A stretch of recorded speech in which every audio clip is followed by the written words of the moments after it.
নমস্কার বন্ধুরা, PTV Facebook পেজে সবাইকে স্বাগতম জানাই। আমি আপনাদের মিডিয়া ভাই পান্নাতন্তু ভাই নিয়ে এলাম আপনাদের কাছে একটা গুরুত্বপূর্ণ খবর বন্ধুরা।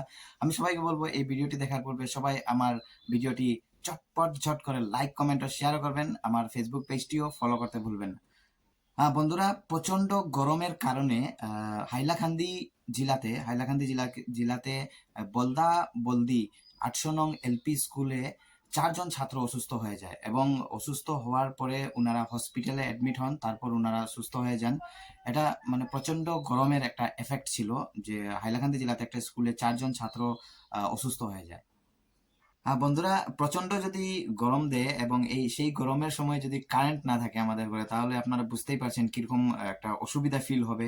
তো সেরকম একটা ঘটনা ঘটেছে কাটিগড়ার কিছু গ্রামে। এবং এত গরমের মধ্যে গতকাল এখানে সেই গ্রামে কোনো কারেন্ট ছিল না। কারণ জানা গেছে যে ৫ গ্রামের যে সাবস্টেশন যেটা রয়েছে, সেই সাবস্টেশনের মধ্যে 33 কেবি ভোল্টের একটা তারের মধ্যে বানররা খেলাধুলা করার সময় ৩টা বানরের মৃত্যু হয় এবং সেখান থেকে একটা শর্ট সার্কিট টাইপের হওয়ার পর একটু লাইনে ডিফল্ট দেখা দিয়েছে এবং তারপর কাঠিগড়ার কিছু গ্রামে সেখানে পুরা অন্ধকার ছিল, কোনো কারেন্ট ছিল না। গতকাল শিলচর ধলাইয়ের মধ্যে জামালপুর গ্রামে সেখানে ৩টা বাড়ি পুরো আগুনে আগুনে পুড়ে ছাই হয়ে যায় এবং জানা গেছে যে সেই আগুনের উৎপত্তিটা হয়েছে আমরা যে নতুন ডিজিটাল মিটার যে লাগিয়েছি কয়দিন পূর্বে আমাদের ইলেকট্রিক ডিপার্টমেন্ট থেকে, যে ঘরে ঘরে দিয়েছে নতুন ডিজিটাল মিটার, সেই নতুন ডিজিটাল মিটার থেকে আগুন স্পার্ক হয়ে পুরো ঘরের মধ্যে স্প্রেড হয়ে যায়, পুরো ঘরের মধ্যে সেই আগুনগুলো ছড়িয়ে যায় এবং ৩টা ঘর পুরা সেটা মানে কি বলবো আগুনে পুড়ে ছাই হয়ে যায়। এবং সেখানের গার্জিয়ানের নাম, আমি একজনের নাম বলছি, আতাবুর রহমান। সে আতাবুর রহমানের ঘরে ওনার পরিবারের সদস্যরা দেখতে পেলেন যে সেই ইলেকট্রিক মিটার থেকে হঠাৎ মানে কি বলবো একটা শর্ট সার্কিট হয়ে আগুন লেগে যায় এবং আগুনটা খুব স্পিডের মাধ্যমে সেই ঘরের মধ্যে ছড়িয়ে যায় এবং সেই ফায়ার ব্রিগেড আসতে আসতে অনেক দেরি হয়, কারণ অনেক ট্রাফিক ছিল। তাই ট্রাফিকের কারণে ফায়ার ব্রিগেডও আসতে অনেক দেরি হয়, তার পূর্বে ঘরগুলো পুরো ছাই হয়ে যায়। বন্ধুরা, যেহেতু আপনারা শুনেছেন, সবাই শুনেছেন, আমিও আগে নিউজ করেছি সেই সাইক্লোনের ব্যাপারে, সাইক্লোন রিমাল।